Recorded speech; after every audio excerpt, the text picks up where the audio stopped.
Assalamualaikum warahmatullahi taala wabarakatuh. Pada video yang lepas kita dah dengar kisah perjanjian Hudaibiyah. Banyak perkara yang telah kita kongsikan dalam video itu. Bagi anda yang belum lihat video ini, boleh klik pada link video di atas. InsyaAllah pada video kali ini kita akan teliti dan kita akan lihat sejauh mana perjanjian Hudaibiyah ini memberi keuntungan kepada sekalian muslimin. Jom kita ambil tahu bersama-sama.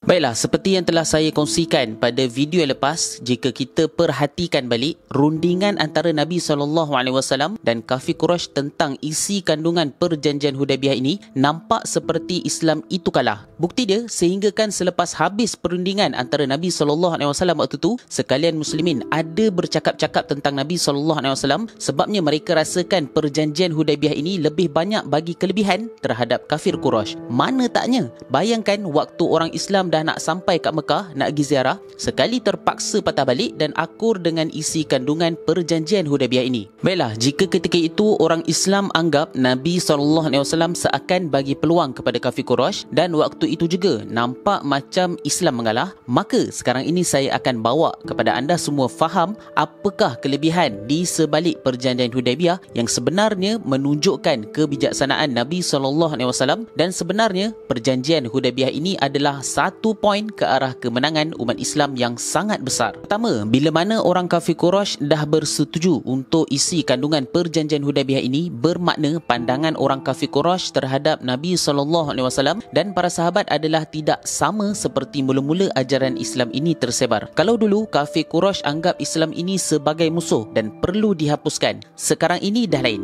Kafir Quraisy ini kena anggap Islam adalah satu organisasi yang perlu mereka hormat atas kertas perjanjian Hudaibiyah. Dalam kata yang lain, mereka dah iktiraf Islam sebagai satu kerajaan yang perlu dihormati, terutamanya bila sepakat dalam satu perjanjian Hudaibiyah ini. Kedua, kalau sebelum perjanjian Hudaibiyah, umat Islam hanya boleh sampaikan dakwah dalam ruang lingkup Madinah sahaja, tak boleh jauh. Tetapi selepas dari perjanjian ini, Islam dapat disebarkan dengan meluas tanpa ada gangguan dari kafir Quraisy. Buktinya, para ahli sirah menyebutkan bahawa purata orang Arab menganut agama Islam paling banyak berlaku dalam tempoh setelah perjanjian Hudaibiyah hingga pembukaan kota Mekah. Bermakna jumlahnya melebihi dari sebelum berlakunya perjanjian Hudaibiyah ini. Ketiga, perjanjian Hudaibiyah ini telah memberi peluang kepada pembesar dan pahlawan-pahlawan kafir Quraisy untuk berfikir tentang macam mana Islam ini boleh maju dan kenapa ramai orang suka sangat dekat agama Islam. Bila mana pembesar dan pahlawan-pahlawan kafir Quraisy ini lihat semakin hari Islam ini diterima oleh ramai orang Arab, jadinya mulalah mereka ni terjentik hati untuk mengenali agama Islam. Buktinya, ramailah pembesar dan pahlawan-pahlawan kafir Quraisy ini jumpa Nabi SAW